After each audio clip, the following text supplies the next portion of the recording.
So my name is Shahid Khan. I'm one of the trustees of Global Minorities Alliance. And thank you very much once again if you have recently joined. We are going to have a quick overview of Global Minorities Alliance project, what life has been in 2019, 2020 for us. And afterwards, we are so very heartened to have Professor Fernand de Varennes with us, who is going to share his reflection from the United Nations perspective regarding the minority rights. So thanks very much for everyone who has joined in.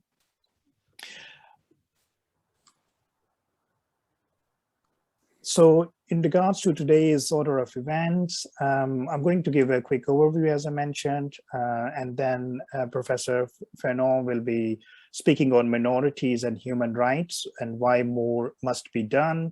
And later on, the Q&A session will be facilitated by Dr. Samantha May, and then we'll have the open floor discussion.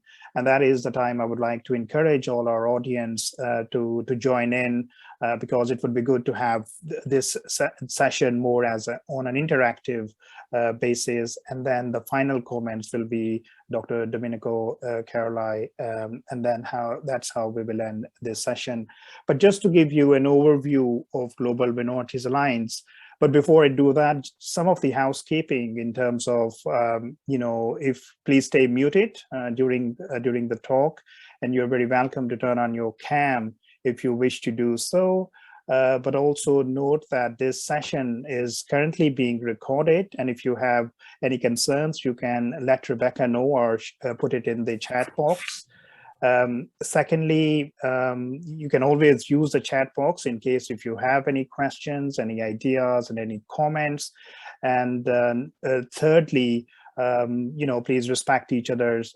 Sometimes, the issues of human rights have their sensitivities involved, but we hope that everyone will respect each other's views and comments. Thank you. So I thought it would be good just to give you an overview who we are in terms of our aims and objectives Global Minorities Alliance has. Also, secondly, I'll mention about what life has been, the highlights of our work and our journey through the COVID-19, a bit about the current projects and moving forward. I must ask you that can you see the presentation slides on your end perfectly? Okay, great, thank you.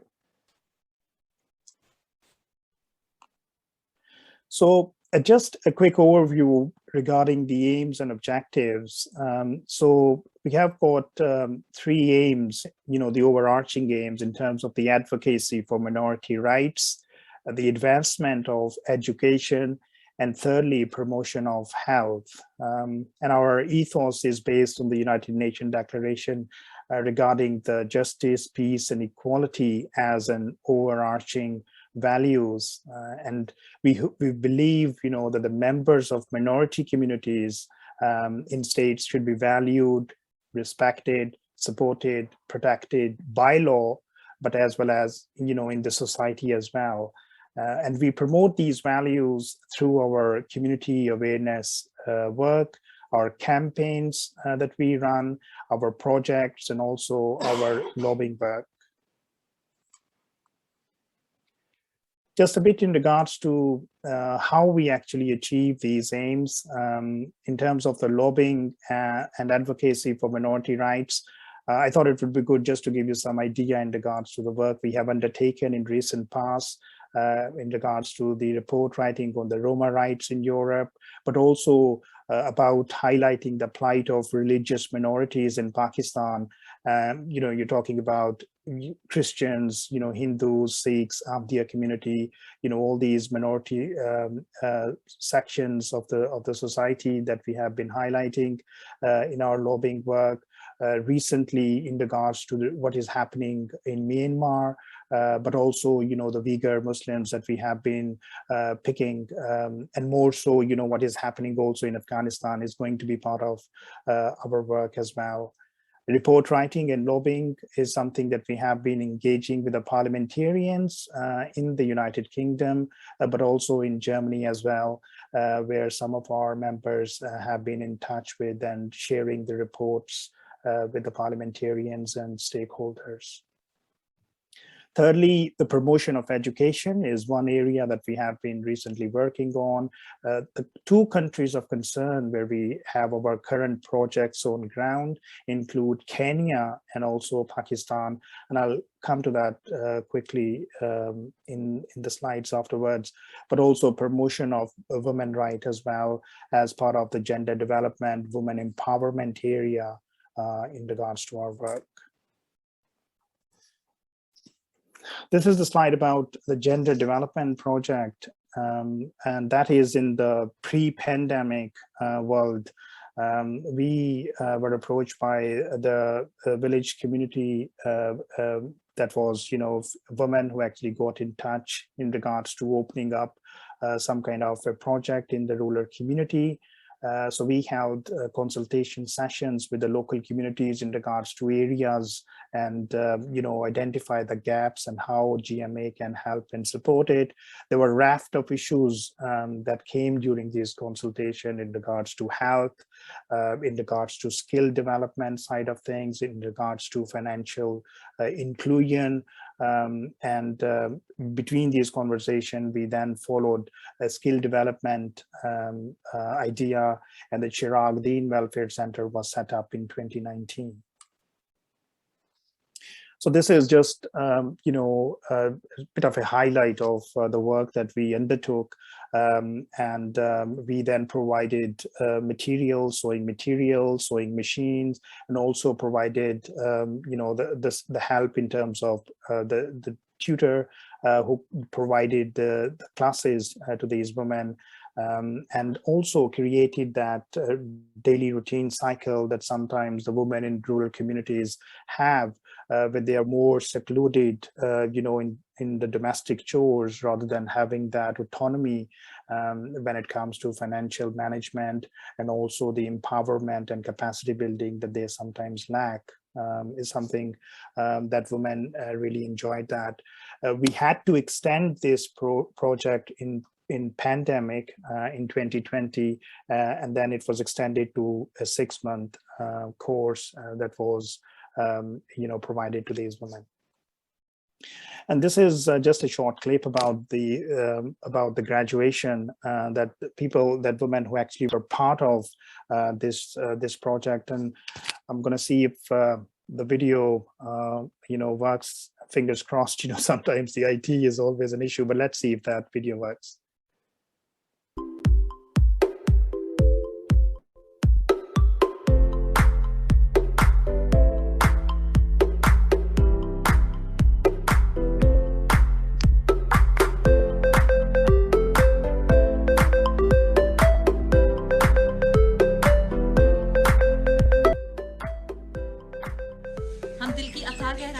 Global minorities alliance और हमारी पूरी team की तरफ से काबिल एहतराम sister Rubina Louis, जो कि कॉन्वेंट ऑफ जिल्स एंड मेरी के प्रिंसिपल हैं, उनको अपने दरमियान खुशामदीद कहते हैं।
मेरा नाम किंजा है।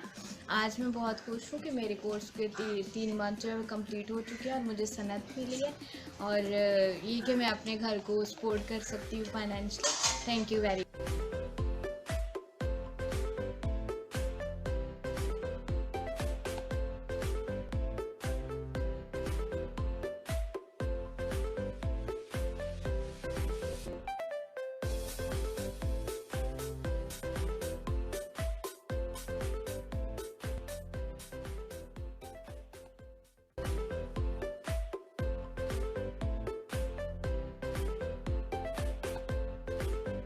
हम श्रेया रूपन है, और जो कोर्स मैंने 3 माह पहले शुरू किया था वो आज पूरा हो गया है और मुझे सनद मिली है। मैं बहुत खुश हूँ कि मैं हुनरमंद होकर अपने लिए रोज़गार कमा सकती हूँ।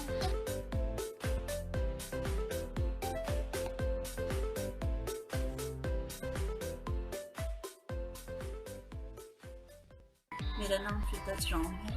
मैं पाकिस्तान के शहर मियांवाली के एक गाँव चक नंबर 17 ML मरियाफैल से हूँ।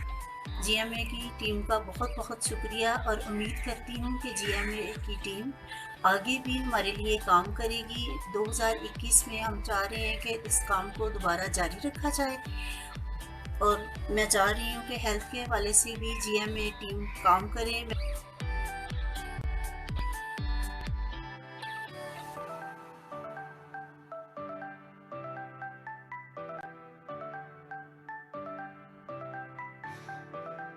Madam Frida, sir Shahzad Khan, sir Naseeb Bernard और ग्लोबल माइनॉरिटीज़ अलायंस की पूरी टीम को मुबारकबाद पेश करती हूँ, जिन्होंने जिस काम को शुरू किया और आज ये काम ख़त्म हो गया।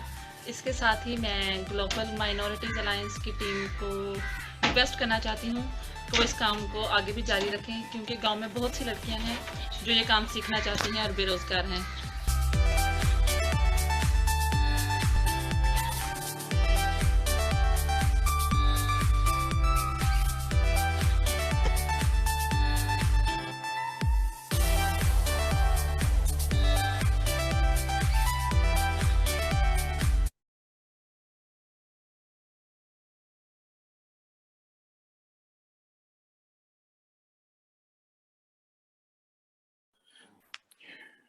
Right. Okay, and the other area of work that we have been working on is the promotion of education. We believe that when it comes to violence, persecution, discrimination of any sort, it has to be tackled with raising awareness and understanding and promotion of education. So that's one of the core area. And Global Minorities Alliance has built up a school library recently. We shipped more than 4,000 books that we generated through local networks here in Scotland, with local churches, community networks, soup kitchens, and also fundraised to develop the library where these books are now are being used. And this is the picture of these lovely children from Kenya who are actually holding these books that we shipped to them in Kenya. And thanks to all the work that our volunteers did. And this year, we also, in regards to extending the education, we have launched a new scholarship program. It's Ida and Franz Wellman Fund, which aims to provide education expenses in terms of tuition fees, uniform, and any kind of accessories in regards to the education for underprivileged children, both in Kenya and in Pakistan. This is the picture of Ida and Franz Wellman Fund that we have launched this year. And we hope to extend this program not only to Pakistan and Kenya, but also in other countries where we have interest in terms of, promotion of education. So moving forward, currently we are planning to develop that library with the IT in terms of provision of laptops or provision of computers in Kenya, but also would like to expand the scholarship program. And thirdly, we would also like to expand our sewing project, not only in the local village there, but also in other parts of Punjab, so that women can have accessibility in terms of skill development, but also the financial inclusion as well. And lastly, because of what is happening as well, we are also looking, to set up a refugee network within Global Minorities Alliance that can help in terms of the integration via social activities, going outdoors, but also the mentoring program for refugees here in Scotland is something we've been looking into. But we'd love to hear from you.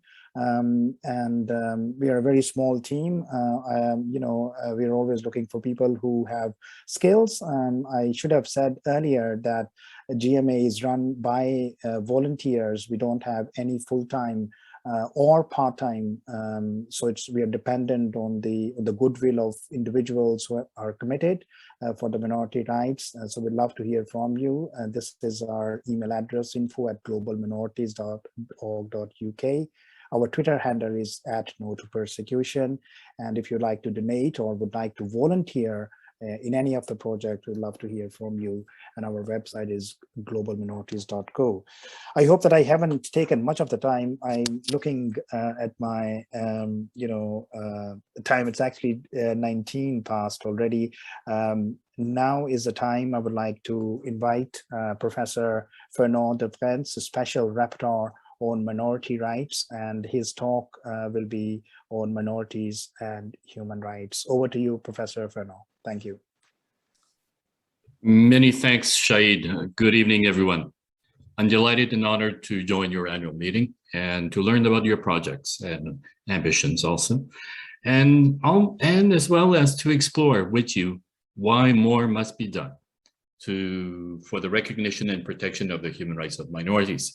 Now, before starting, I noted the guiding principles of the Global Minorities Alliance: justice, equality, and peace. And I wanted to acknowledge them because for minorities around the world, those principles are essential. And yet, in a sense, they're particularly difficult to achieve if the position and vulnerability of minorities are not at times fully understood, acknowledged, and addressed.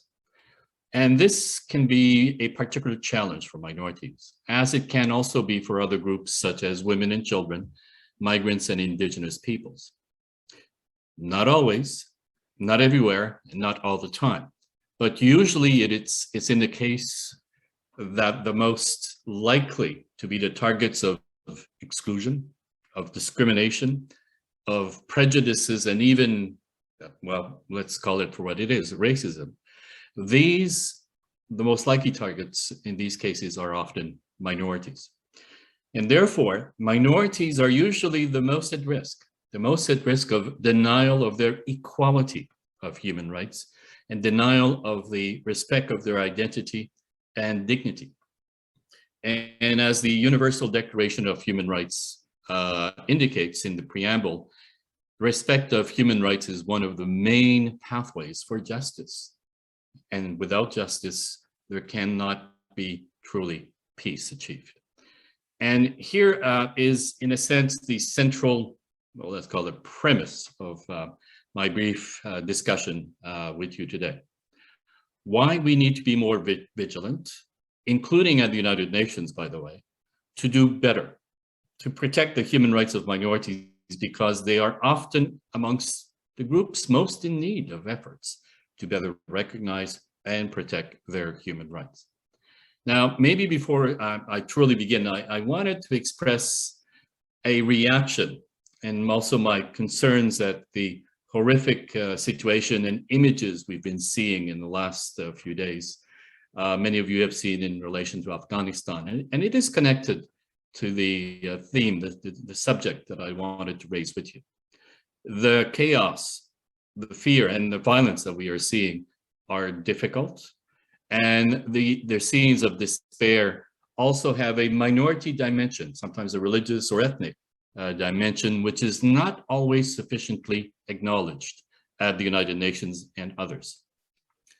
we're seeing women, for example, human rights defenders, and those associated who have closely worked with Western or international organizations, who have been at the receiving end or suffering the certain reprisals and threats, and even worse, in the hands of the Taliban. That there are some who are even more vulnerable, more at risk, and more likely to be persecuted, brutalized, and in some cases even executed. And these people, these brothers and sisters, are more likely to be members of minorities, sometimes religious minorities, sometimes ethnic minorities. The reality on the ground is that the Taliban are mainly Pashtun Sunnis, and minorities such as the Shia Hazara have already seen some of their members being tortured, killed, or mistreated in numbers in Afghanistan.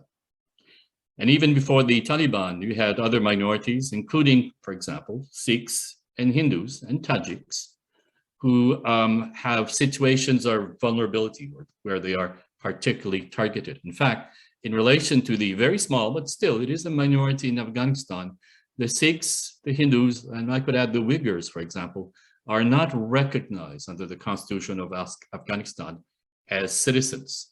And therefore, they are extremely vulnerable. They are easily denied the basic protections that even most citizens of Afghanistan could expect. So what will happen? Well, what is going to happen to the Sikhs and Hindus, the Hazaras, or the Uyghur minorities in the country now? Well, as you know very well, many are desperately trying to get out, but you've seen what the situation is and how the future can look very bleak indeed for those minorities who feel that they have no protection, including, by the way, I must admit, the United Nations, which doesn't seem to be able to assert a great deal of influence in the current context, obviously, as you understand. But ladies and gentlemen, violence against minorities is not limited to Afghanistan. It's a global phenomenon which seems to be increasing almost everywhere, fueled by the toxic environment created, amongst other things, by the proliferation of hate speech and prejudice. There's an increase in xenophobia that we are seeing in many countries that is pushing extremist and even racist ideologies. And who is being threatened by this? Minorities. Minorities, again, as propaganda did before the Second World War in Europe. Now, history has a tendency of repeating itself. And part of me, even though the situation is completely different today, part of me sees parallel to what happened before the Second World War. It's a phenomenon which can only be tackled through global collaboration and efforts between multilateral organizations dedicated to, like the GMA, justice, equality, and peace. Now, there cannot be peace without justice, and justice requires the protection, the full protection, the equal protection of the human rights of minorities against hate and persecution, as the international community failed to do before the Second World War at the time of the Holocaust against mainly minorities. Minorities such as Jews, obviously, but also others such as the Roma and political dissidents also. So I wanted to bring to your attention that the conditions that permit the increasing persecution of and violence against minorities are often to be found today, and this is part of the modern context and phenomenon. They tend to be found today in the tsunami of hate against minorities that is flooding social media. In some countries where we have data, and getting disaggregated data on hate speech in social media is sometimes difficult, but where we do have fairly reliable data, what we are seeing in some countries is that more than 3/4 of hate speech in social media target minorities, ethnic, religious minorities mainly. And as a reminder, if we needed a reminder, the Holocaust, and more specifically the Shoah, did not begin with the gas chambers before the Second World War. It started with hate speech against Jews, a religious minority. The Nazis effectively used propaganda to win the support of millions of Germans to facilitate persecution, war, and ultimately violence and genocide against mainly the Jewish and the Roma minorities. Unfortunately, today, we need to do better because we are seeing social media platforms that are, again, amplifying intolerance and prejudice, hate and violence, and facilitating propaganda of hate and racism, spewing at an incredible volume and speed to reach almost immediately millions of people around the world and causing real harm, literally leading to individuals around the world being vilified, pointed, lined up, attacked, lynched, and even massacred because they belong to dehumanize others. And usually, overwhelmingly, minorities are those who are being targeted. And we're seeing again an upsurge of religious and racial intolerance. We're seeing nationalistic scapegoating against minorities, especially against religious minorities, not exclusively, but it seems especially religious minorities in countries such as, well, India, Sri Lanka, Pakistan also, with many others where you have Muslim and Christian minorities who are amongst those who are being blamed, in fact, even blamed for the spread of COVID, or they're being blamed for being disloyal or alien others, and somehow threats to the country. So hate speech seems today people for attacks and atrocities. And as the United Nations Secretary General Antonio Guterres warned in the release of the United Nations Strategy and Plan of Action on Hate Speech, and here I'd like to quote from his report from last year, he said, and I quote, "Around the world, we are seeing a disturbing groundswell of xenophobia, racism, and intolerance. Public discourse is being weaponized for political gain and incendiary rhetoric that stigmatizes and dehumanizes minorities, migrants, refugees, women, and any so-called other," end of quote. The United Nations, after it was created at the end of the Second World War, made a promise in a sense, and the promise was never again. And I have to admit, sometimes that promise seems weak, as we are seeing the horrific head of even genocidal acts appearing again against minorities. Recently, just as we saw in the case of the Rohingya in Myanmar. Ladies and gentlemen, I don't think it can be emphasized enough that this is a global trend, that one of the precursors of violence against minorities is intolerance and exclusionary nationalism, of portraying minorities as outsiders, unwelcome, and even a threat to culture or society. You've heard that. We are hearing that in Europe in a number of countries. We are hearing that in North America in countries such as the United States. And I think we have to realize that all of this means that there are certain groups that are more threatened. There are certain groups that need to be protected more, and these are minorities. These are the ones who need human rights recognition and protection the most today. What has changed, which we have perhaps not adapted to sufficiently yet, is the speed of acts of exclusion and even violence against minorities, which can be fueled like steroids by the tsunami of hate speech in social and other media as it enters the world in our minds.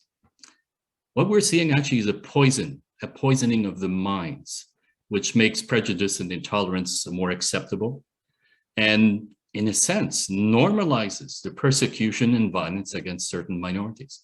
And again, as we've seen during the Second World War, we are in a situation of blaming others and scapegoating, well, especially minorities. Unfortunately, the responses of the international community and the United Nations, I think, remains resolutely analog. We're not really reached the digital world in a sense, because when we face messages of hate and calls to violence targeting minorities in the digital world of social media, we don't have many tools. We don't seem to have many tools to deal with the rise of anti-Semitism, Islamophobia, anti-Gypsyism, hatred and calls to violence against minorities, which is everywhere on the way up, and significantly. So allow me perhaps to allow all of us, if we needed reminding once again, there are real world consequences to hate speech, of increased risks of violence and atrocities committed against minorities around the world, and of conflicts and even attempts and calls to genocide. And unfortunately, and I do hope I'm an optimist by nature, but unfortunately at times, it seems that there's a reluctance to highlight who are the main victims and targets of persecution. This has historically always been minorities, and I think that's what we're seeing again, but we're very seldom acknowledging this, as I think we should. We should not be timid. We should not be timid in naming them. Jews, Sunni, Shia, Tigrayan, Ahmadi, Dalits, Baha'is, Roma, Armenians, Tutsi, Assyrians, and others.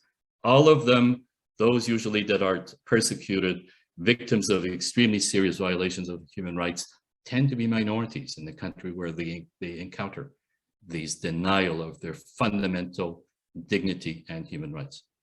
And again, violence, atrocities, and conflicts involving minorities has been increasing in recent years, not diminishing. And yet, we don't often at the United Nations see a willingness to call the beast by its name. And as I've often, in fact, I've too often noticed, there seems to be a reluctance within many multilateral organizations to refer to minorities to describe these contexts and these conflicts. As has been highlighted in a series of regional forums organized under my mandate around the world, we are having meetings around the world, regional forums, on conflict prevention and the protection of the human rights of minorities. And this is the normal context where most conflicts today occur. Violent armed conflicts are usually internal conflicts, conflicts inside a country.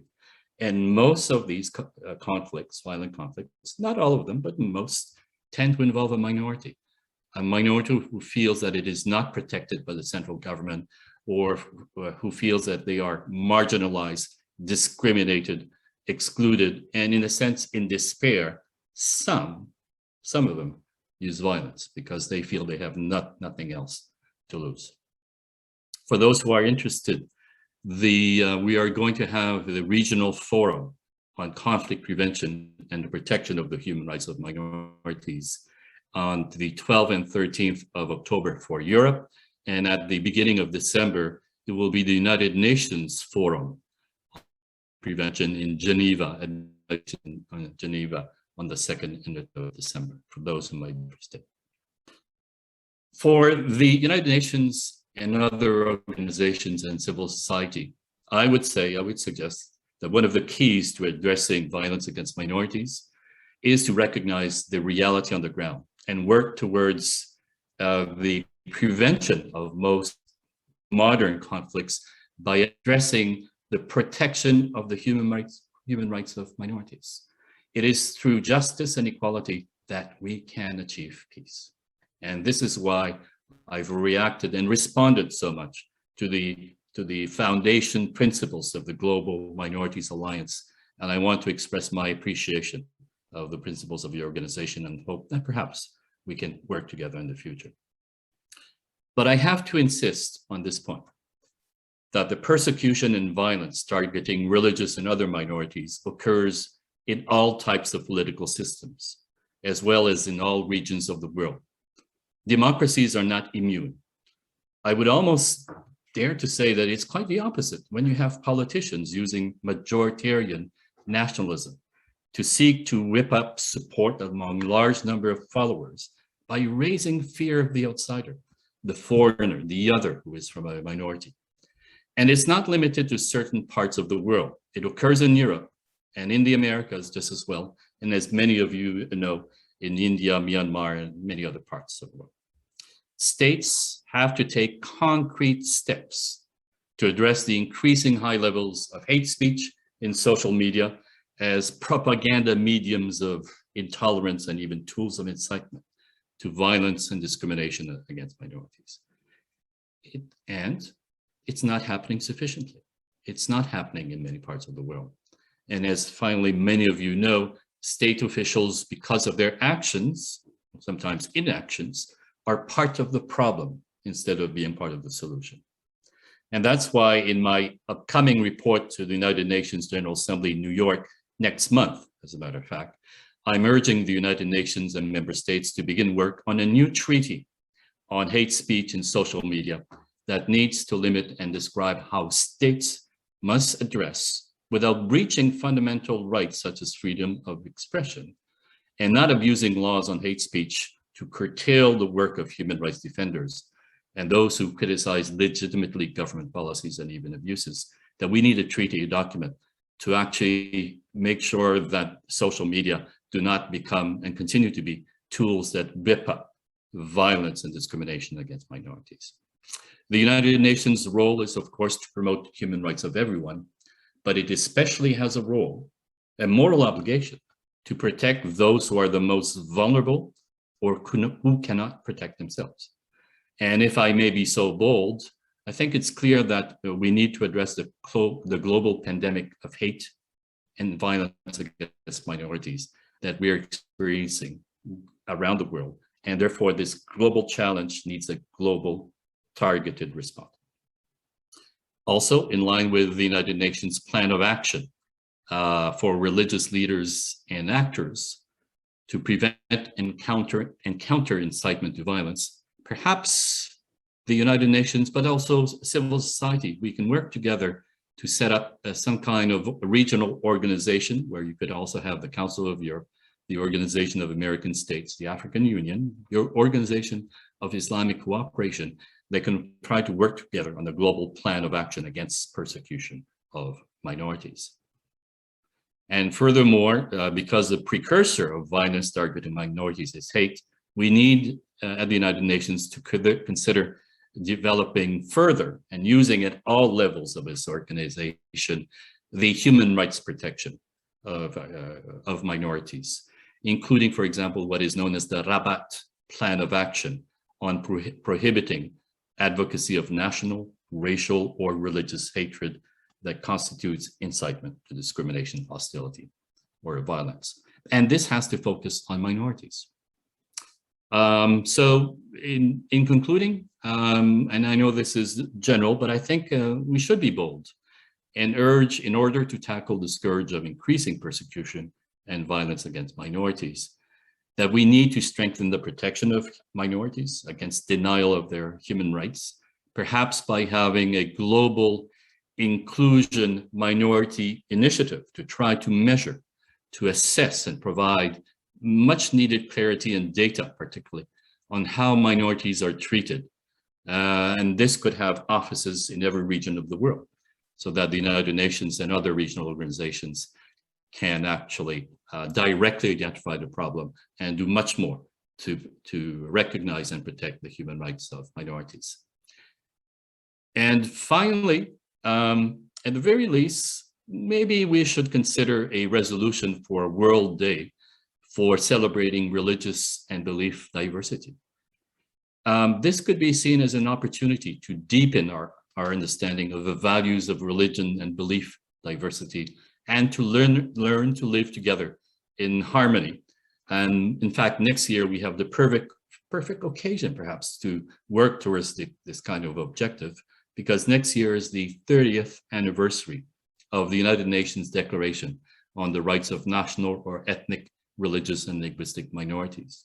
There are a number of activities, events that are being planned for next year's anniversary, but it's also therefore an opportunity perhaps to promote a much more positive approach and signal to embrace our diversity and celebrate it, rather than always talk about in the kind of negative sense, if you will, that of the various violations of human rights. So perhaps there an idea, an initiative where we can also work together with civil society organizations to send a much more positive message in the context of those particular commemorative celebrations.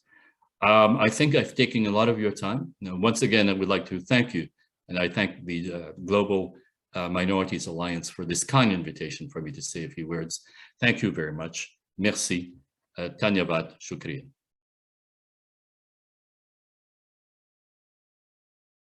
Thank you very much, Professor. Thank you so much. That was extremely interesting, and I'm sure everybody else found it as insightful and reflective as I did. I like the way you managed to end on a positive message of what we could do, because I agree entirely with your analysis that we're in a very difficult situation, which could very easily be a very slippy, slidey way down. And I appreciate your emphasis on the speech hate, which, if we think back to Hannah Arendt and the banality of evil, it can spiral very quickly. So I thought that was amazing. And I'd like to maybe open it up to our audience and to see if there's any questions or any comments that they'd like to give to Professor de Varennes before he leaves us, because this has been an amazing opportunity and I'm sure many of you have questions. I do see there's a chat question from Shahid, but before I open it to everybody, before I ask Shahid's question, can I see if anybody else has any other questions? Please feel free to just raise your hand or pop it in the chat box. Or perhaps while you're thinking, I will give Shahid's question across. Shahid was asking, if you don't mind, what do you think the role of governments is to tackle the kind of violence or oppression against minority groups? And if I can maybe tweak this question to my own, you know, how is this possible given that sometimes the speech hate may be coming from government leaders and politicians themselves? So what is the role and what can we do about it? In a sense, there's a simple answer, and of course, there's a much more complicated one. The simple answer is that all governments of the world, most governments of the world, have actually accepted certain legal human rights obligations. And amongst them is to respect the equality and the full range of human rights of all people. And I would say that means that they're, in relation to certain groups, that obligation is even more pronounced because they're vulnerable. They're the ones whose rights are actually often neglected or breached. So in other words, governments must ensure the full respect and enforcement of the human rights of vulnerable targeted groups such as minorities. The more complex answer, so that's kind of easy. Governments have an obligation to protect their rights of minorities.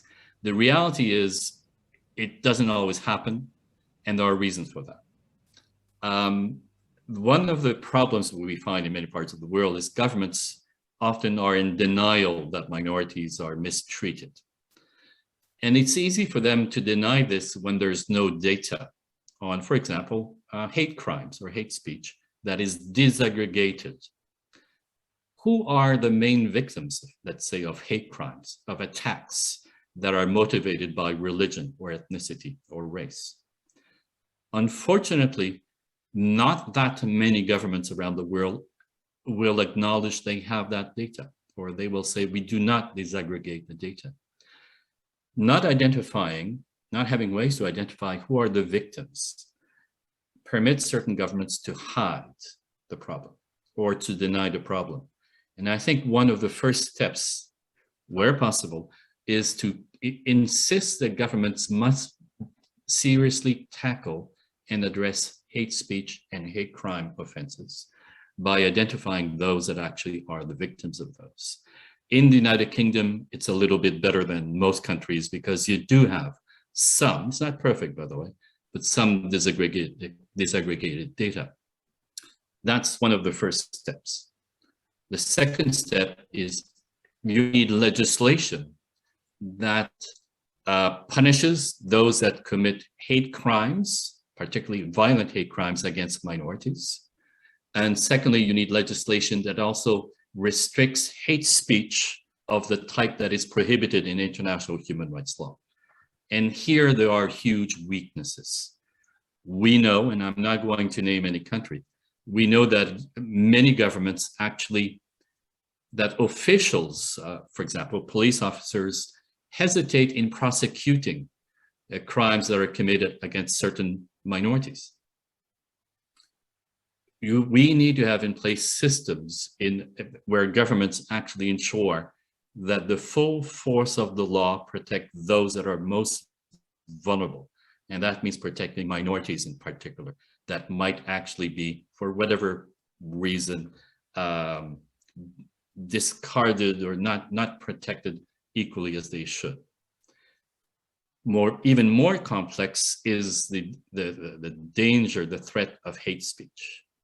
Many governments hesitate to legislate against hate speech because sometimes they may not be sure how to do it. Many governments legislate against hate speech badly, where even human rights defenders can actually be accused of promoting hate speech when what sometimes human rights defenders simply are doing is say that there is a problem, and they criticize government policy, and then you have governments actually prosecuting the human rights defenders for criticizing the government under hate speech legislation. And here, this is a very complex matter, of course. I'm not going to provide all the solutions very briefly, but I think that's why we need a global instrument in relation to the challenge of hate speech, particularly in social media, because it's so complex that if you leave it completely to governments right now, you are unfortunately finding situations where governments are simply not doing what they should to protect minorities, or using hate speech legislation to actually suppress legitimate criticism and dissent. But for minorities right now, I think that's one of the important areas that needs to be done.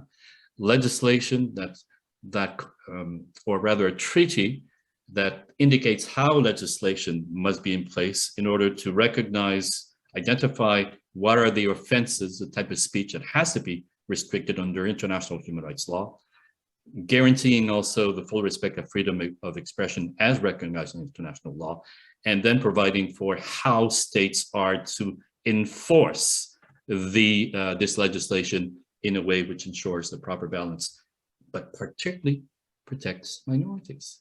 As minorities are the main victims almost 3/4 of the time, if we can use that expression, in relation to those who are targeted by hate speech. There needs to be, and I'll finish there because otherwise I would keep on going and going, there needs to be comprehensive human rights legislation, particularly legislation against discrimination. Unfortunately, in many countries, you have non-discriminatory legislation which is restrictive or doesn't recognize certain grounds such as religious discrimination, or linguistic discrimination, or ethnic background. Even in the United Kingdom, if I can allow myself as one small discrimination observation, the non-discrimination legislation is quite restrictive in a number of areas. And I would even go so far that it doesn't comply at all sufficiently with what the international concept of non-discrimination actually contains. Who's the main victim here? Who are those that are not sufficiently protected? They tend to be minorities, quite frankly. Thank you so much for that very comprehensive answer. You've actually generated quite a lot of questions, which is fantastic. So I think perhaps what we can do is go to Sheba and get her question, and maybe Roger and Helen's as well at the same time, so that Professor de Varennes has got some time to think. So Sheba, would you like to ask your question? Thank you, and good evening to all. Good evening to Professor as well. A very powerful message we have all heard from Professor, where full of a deep insight as well. Just wanted to ask Professor, it might be yes or no kind of answer. However, I just thought to ask because Professor mentioned about diversity in relation to religion and beliefs, and as I said, it is indeed a very potential kind of aspect when it comes to discrimination and minorities, etc. So I wonder if DMA would take a lead considering this kind of area. Would Professor be part of the project? Short answer is yes. That's brilliant. Thank you. The long answer is more complex, of course, but if you have any initiatives where perhaps I can contribute in a positive way, please let me know. No, that would be great because I'm part of GMA as well. I'm the member and been engaged with women empowerment projects as well. So it would be great to have your contribution, your guidance, because I think that would mean a lot. So thanks for that. Thank you for thinking of me. Thanks. Thank you, Shiva, for your question. And Roger and Helen, you had a question as well.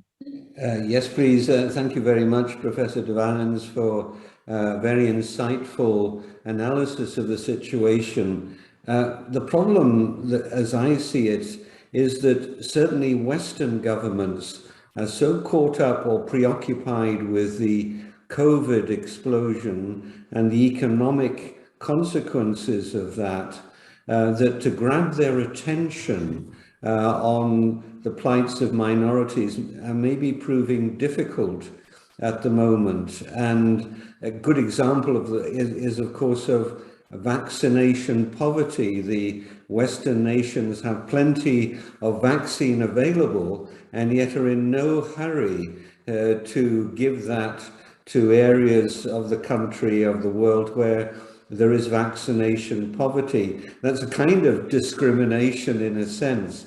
But how do you think we can grab the attention of Western governments to address the minority problem? Thank you very much. I think the answer is that we have to continuously emphasize that minorities are amongst the most vulnerable and marginalized. And sometimes the recognition is kind of not always there as it should be. I'll give you one quick example.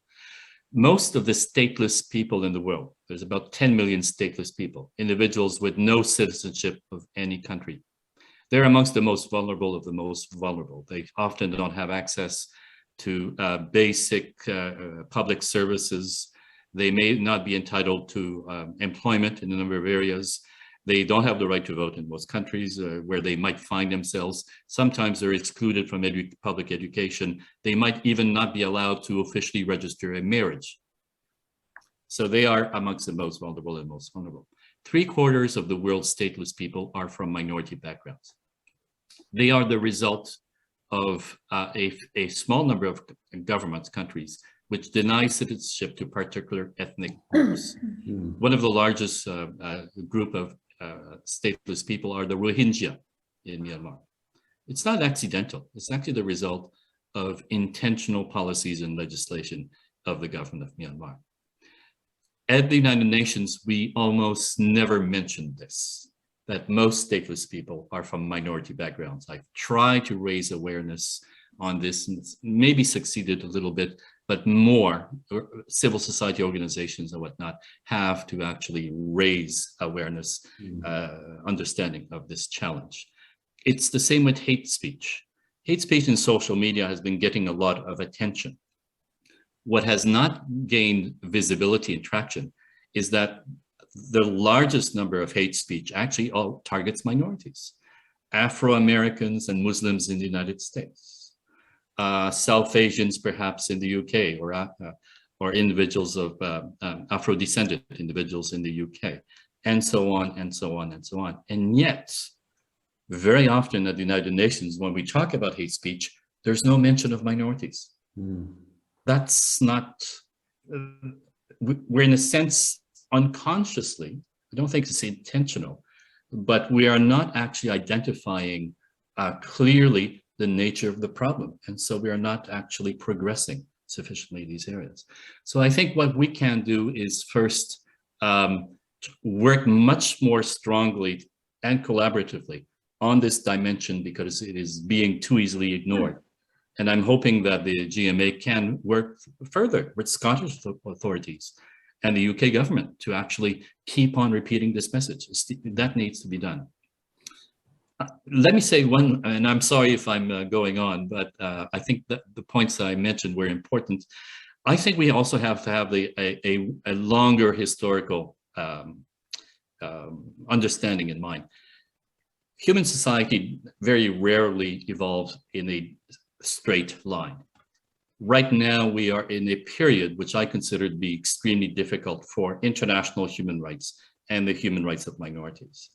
This will change eventually. I think we'll come back to a better response eventually. I'm hoping even the anniversary next year may allow us to have a dialogue, including with international organizations, to focus more on where we need to actually better recognize those human rights that are the most needed, and those are the human rights of minorities. So in the longer term, I think we have to be optimistic that things can be changed around. We are at the very bottom of, historically speaking, this is a very deep trough. I'm not sure how to say that in English. We're really down in the pits right now, to use a colloquial expression. But history shows that things can change around, and they often do. We just have to go up in the cycle, and that is to work more specifically in the area of the human rights of minorities, because that's where it's getting really nasty. That's where it's most needed. Yeah, thank you very much. You're quite welcome. Thank you for that hand up. Thank you. We actually have some more questions, if you don't mind, Professor. We have a question from Ian in the chat box. Ian is asking, to what extent does interstate migration exacerbate minority human rights discrimination? Would you like the other questions first, or would you prefer to answer them one at a time? I think interstate migration is a natural phenomenon. There's always been interstate migration. I think what can cause tensions and difficulties is when you have a huge influx of individuals, especially if they are driven by wars and conflict, which makes it difficult for some receiving countries, perhaps, to adapt to this influx. Migration has always been part of our human history, I think. We are travelers, aren't we? Humans have moved from Africa to other parts of the world. It's just that with the speed of travel and communication today, things seem more intense and difficult. I think one of the ways to actually look at it is to, once again, look at diversity, the arrival of migrants, as a richness, something to actually embrace. Some countries do it. You may know that my own country, Canada, in the Constitution of Canada, multiculturalism is considered to be a founding principle, a value in the Constitution of Canada. And I think that is one of the ways that we should have a positive response to the reality that humanity is diverse, and that we've always mixed and traveled in different parts of the world. But on the other hand, I think that there are push factors that also have to be looked at. When you have individuals who feel that they have to flee their own country because they don't have a choice, that is something that is more negative, that has to be looked at. Poverty, conflict need to be addressed in the regions where they occur. And the failure to do that, including even with the pandemic right now, the failure to address the COVID poverty actually is driving also a movement which many people might not want to leave their own country, but they feel that they are in desperate situation. So I think that there are pull and push factors, and the push factors is where we in the international community are partially failing. addressing poverty more effectively, environmental challenges, which is also negative push factors, and the situation of conflicts, which, by the way, once again, I kind of referred to it earlier. We're not addressing properly, in my opinion, at the United Nations, because the idea that conflict is driven by marginalization and discrimination, where you have ethnic conflicts, is not a concept which is well accepted in some parts of the United Nations. And so once again, we're failing to address some of the core principles or the root causes of many, not all, but many conflicts in the world, which leads to unwanted migration or push factors where even individuals who prefer not to leave to, but the conflict actually leaves them with very little choice. I hope that wasn't too long-winded. Thank you. Thank you so much for your answers. I personally am loving this. I'm sure the people whose questions you're actually answering are also loving it. So please don't apologize. We have a question also from Shahazad, who I presume it's a question linked to the question from Shahid earlier, which is asking about the role of governments. So what do we do as a community, and what do governments should we do if the government itself is, in the questioner's words, extremist, and suppress the rights of minorities, such as the Taliban? To try with the Taliban or a government in a Western country, because there are also in Western countries movements that are actually, how would I say, inconsistent or not very amenable to international human rights obligations. I think, once again, we have to always continuously, whenever possible, and through all means possible, to reinforce the importance of fundamental rights, human rights of everyone, whether this is in the United States or in Afghanistan, quite frankly, because we are seeing, as I was saying earlier to another question, we are entering into a very difficult period in terms of global human rights architecture. Let's put it that way. And I think it means that especially civil society has a fundamental role here. Many governments are, we don't have many governments that you could describe as knights in white armor. Is that the right expression, I think, in English? There are not many governments that really are out there and fighting for the human rights of everyone. That's going to change, but it will only change because there are people like yourselves that are willing to commit in a very difficult period and struggle. And we must always, when we have the opportunity of working with an elected government that will listen in any event, to always emphasize that message, that human rights have to be protected, whether it is in Essex or in Kandahar. And governments, including in their foreign policies, have to promote human rights everywhere also. It's the message, my response is very idealistic, some might say naive, but that's the way some of the world's greatest victories have been obtained. It requires sacrifice, quite frankly. There are people who are much more courageous than I am in different parts of the world, but this is the only way that we can ensure, or try to ensure, that the gains that we've made in terms of human rights, which is relatively young historically, by the way, are not lost, because I think there is a danger of the global human rights architecture being weakened. So I think that's why at every level that you can, we have to continue. I always emphasize this message. And also address governments, especially in Western democracies, governments that may seem to be diluting human rights protection. I think they have to be prevented by political means, your vote, your lobbying, arm twisting, whatever it takes. Particularly in the democracies, you have a voice, and that voice has to be heard, and you have to use that voice on every occasion. Now, perhaps more than ever in recent history.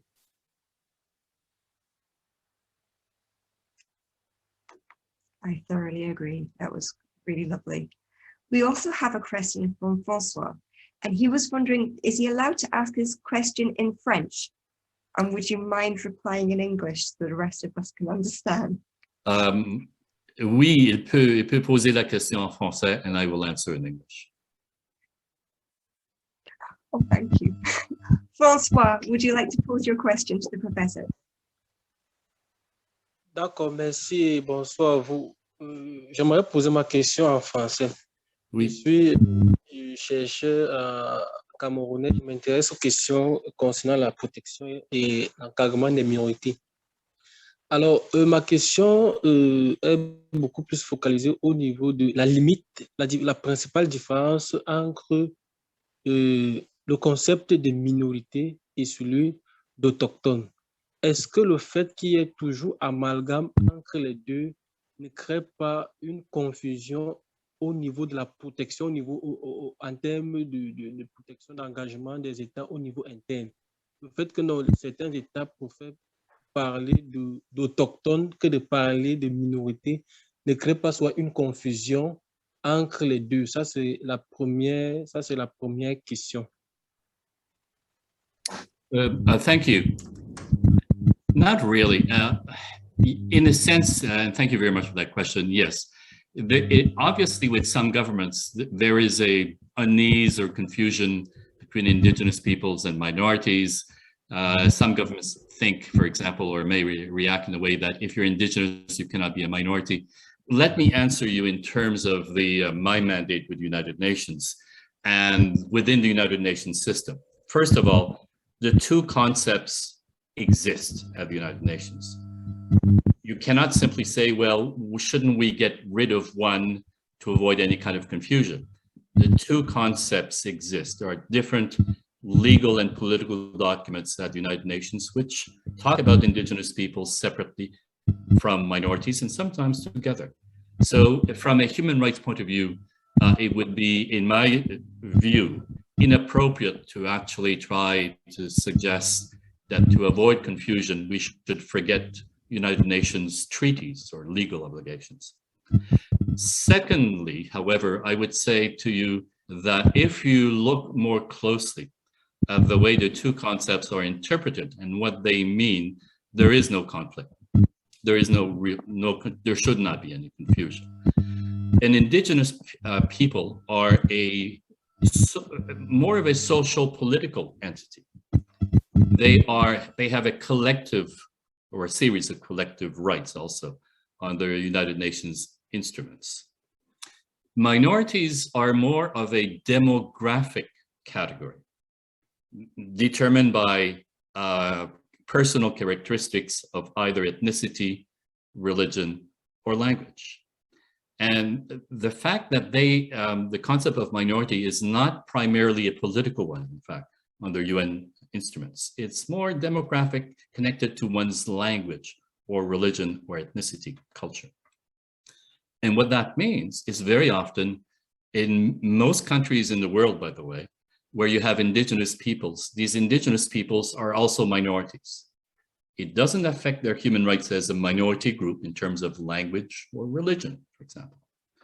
And it does not restrict or diminish their political legal rights as indigenous.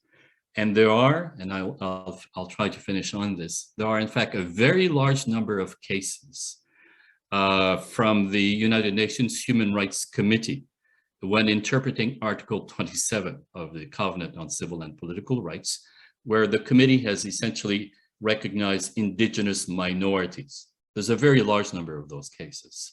So the committee is saying, yes, these are indigenous peoples, and at the same time, they are minorities, at least in relation to, sometimes could be language, sometimes it can be religion or culture. And so the two actually, there's no conflict, interestingly enough, there is no confrontation, there's no conflict or tension when it comes to the interpretation of the UN Human Rights Committee in Article 27. Some indigenous groups can also be at the same time minorities, but the nature of the rights of both are not identical. There's a lot of overlapping, but they're not identical and they don't conflict. Merci beaucoup pour ta question, François.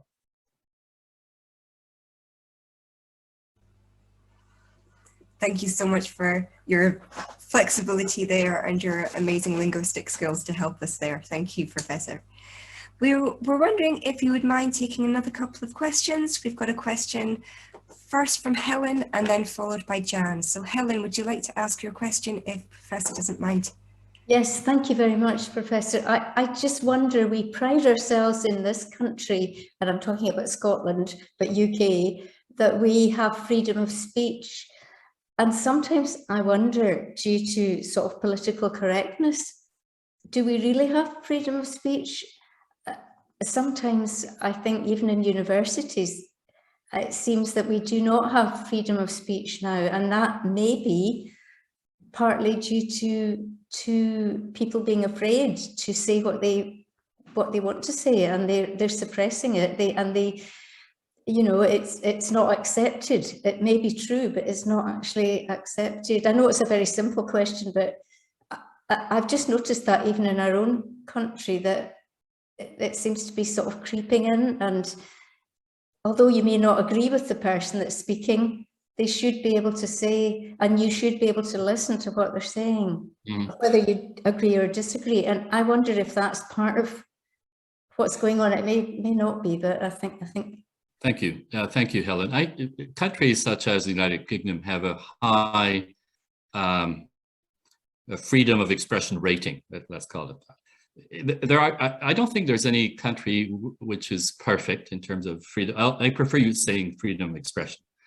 And I'm referring here to the international concept that we have as spelled out in human treaties of the United Nations.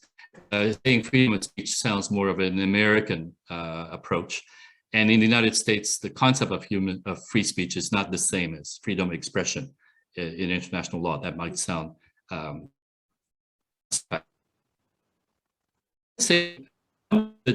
think what you're pointing out to is the growing intolerance we're experiencing in part of the world. Dialogue, but also compromise that we people of a certain age we would have experienced in the past seems to be getting lost. You know, there are polarization along ideological point of view or political point of view, where you actually have two solitudes almost from a political ideological point of view in many parts of the world, and particularly North America, I must say. So I'm not sure it's freedom of expression that is being more restricted. I think it's a growing intolerance that we are seeing in many countries, which is deeply concerning, quite frankly. And I don't have the answer to that, but I believe, and this is a belief because this is not necessarily my area of expertise, but I actually think we're going to have governments play a much more constructive role in terms of encouraging civilized conversations and accepting our diversity of views and cultures and background. Because quite frankly, I think it's almost the opposite happening in a number of countries right now.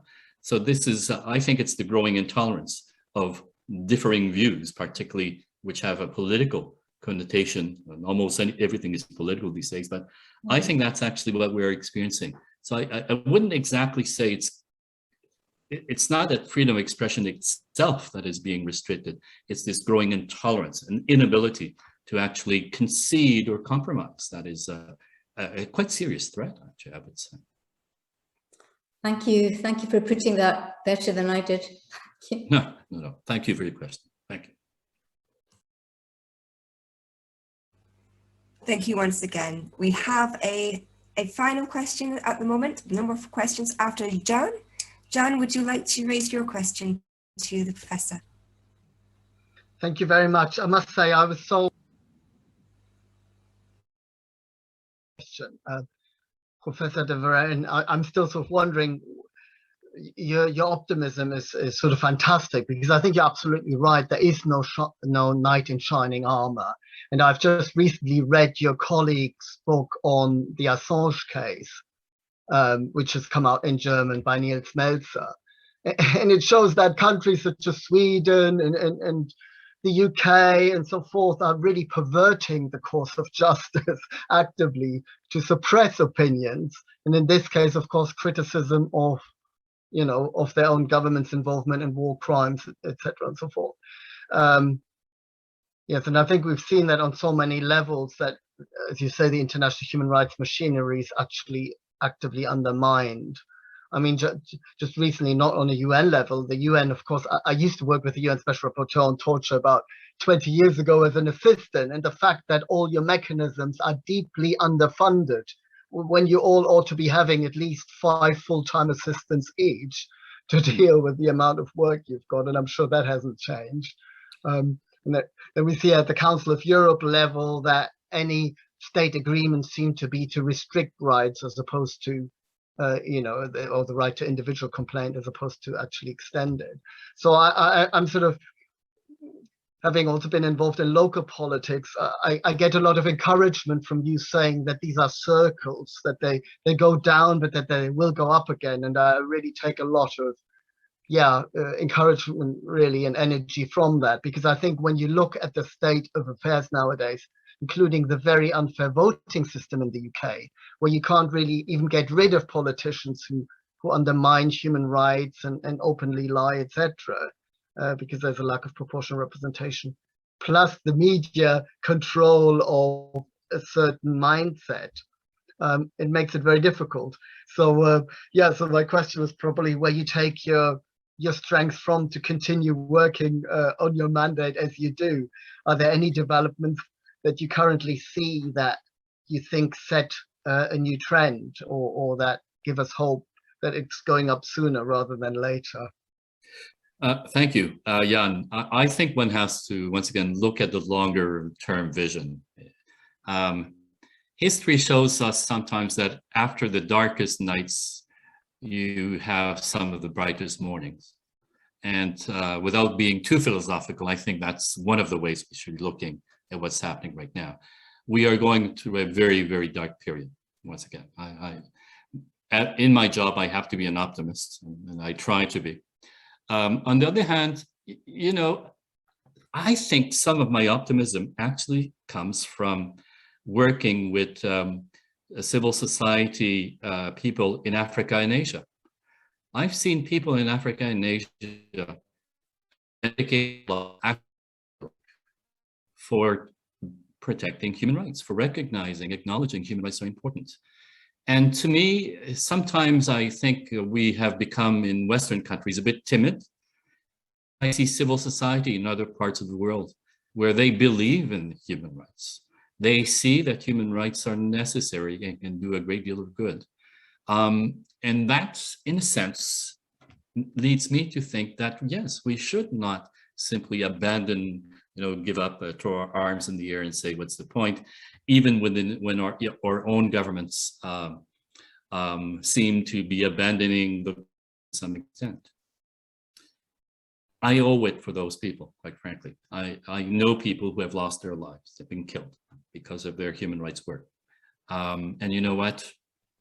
I don't think any of us have the right, when we are in a privileged position, to simply say, well, it's too difficult, or what's the point? Everything is, all the dices are already loaded. I'm sorry, there are people right now in different countries in Asia and Africa who are committing their lives to help others. And the least we can do is work with the local governments, work with civil society organizations to try to make the world better for everyone.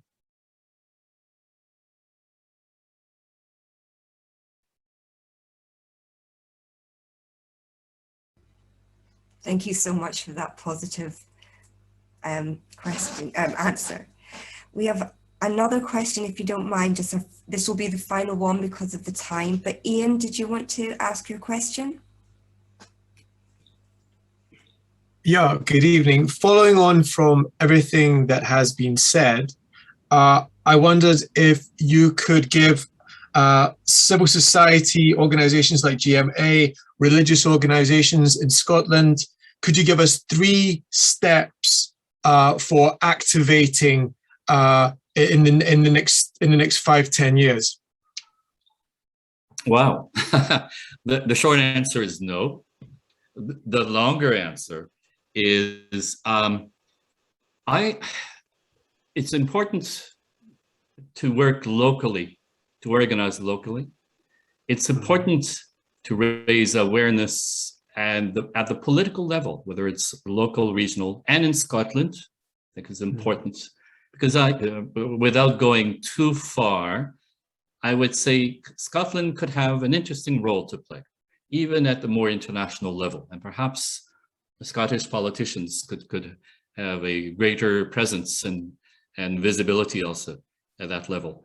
And thirdly, I think it is important in whatever cause and priorities, and it's important to have priorities towards which you can actually plan. I think it's also important to have a global presence and to use, if necessary, global instruments and mechanisms. I haven't talked about what we do as special rapporteurs, but sometimes raising some of your issues, local issues at the global level, including at the United Nations, can help. And I'm not going, I can't tell you how to strategize or to establish your own priorities, but I think you can do all of that and use us. That sounds a little bit odd, but special rapporteurs, we are independent experts. We're not employees of the United Nations. I'm actually not paid for what I do at the United Nations, but I can be a useful tool to raise visibility in relation to minorities who often are invisible or inaudible. You don't hear them very much. In relation to Scotland and minorities there, or other parts of the world, you can use us sometimes to bring an issue, a minority issue, to the global level, raise also media impact by getting this international intervention, if I can use that expression. So I would add that aspect or that element to your question. I don't think I'm qualified or equipped to offer much more advice than that, but I think the local and the global can work together. I think it's absolutely necessary to look at minorities as an extremely important area to work, which is not sufficiently supported, acknowledged. And that's why I was very pleased to respond to the invitation to speak at your annual meeting of the GMA. Thank you. Thank you, Ian. Thank you all so much. Our time is running away with us, but I think that was an excellent proactive question to finish on. And thank you all for your questions and your engagement. And I think we can all agree, we can give a round of applause to our wonderful Professor de Varennes. Thank you so much. That was really, really, really amazing. Thank you very much. Thank you for inviting me. Really, merci à vous et bonne soirée. Bonne soirée en Écosse. À la prochaine. Au revoir. Au revoir. Merci beaucoup. As we are finishing, I would like to keep the optimistic realism that was given to us about, you know, the dark nights are sometimes followed by the bright mornings, because occasionally we need the darkness to make the light more beautiful. And at that, I will pass on to Domenico, who will round up this session. And for my part, thank you all for those questions. That was incredibly engaging and reflective for me. Domenico. Thank you, Samantha. I've been given the pleasure to conclude this session. It's going to take me a few minutes. First of all, I'd like to thank Rebecca for facilitating this session. Thank you very much. I'd like to thank Saeed for his initial speech, as well as Samantha, Dr. Samantha, for chairing the Q&A sessions, and everybody for your comments, your questions, as well as to Professors Fernand. And I'd like to, what I'd like to say is that what makes probably GMA so successful, although it's a small charity, is the fact that it's really diverse, and you can perceive this diversity not only in the people that make the charity, but also in the project that we run. Roma rights, religious minority in Pakistan, and getting the support, you know, from the local community at grassroots level we work with. And if you look at future projects as well, tackling the digital gap with kids and refugees in Scotland, we are talking about all minority groups. And I think that's extremely important. Now, I'd like to share some critical talk about before I'll let you go on the professor's speech, on the special rapporteur speech. He mentioned earlier on about a report that will be released next month, where there will be an invitation to work on a new treaty on hate speech. And that's the way forward to deal with the lack of effective accountability mechanism at institutional level for hate speech. I think the proposal should be welcomed by civil society, because it will certainly help to prevent criminalized hate speech and provide remedies to minority to address human rights violation. And I particularly liked the emphasis that was put earlier on creating an environment that is not hostile for civil society organization, because that's the other global threat that we are facing at global level. On the one hand, there's, he used this expression, that tsunami of hate against minority. On the other hand, we have that tsunami of hate against civil society, okay? And if we lose this player at the international level, we are lost, because we need civil society if we want to make this treaty realities. Okay, we need NGOs, social movement campaigning for that, and that's our job. Because if we look for political consensus, this is something that was brought earlier on in the discussion earlier on, there's no much. There's no much. State institutions are pulling out from human rights treaty. The UK pulled out from the EU. Now there is a discussion as to whether it is appropriate to pull out from the European Convention of Human Rights. And a few years ago, the US was an important player in establishing the UN, pulled out from the Human Rights Council, pulled out from the Paris Agreement. And what they will tell us is probably that now we are also, they're also too busy in dealing with COVID. Okay, so it's not the time to have a new treaty in committing to new obligation. So we got to be ready, and we got to do our best as civil society to campaign for this treaty. That said, I'd like to thank you all one more time for being with us, and keep an eye on GMA website and social media, where we will keep you posted about all activities that are being planned in the near future. Thank you all.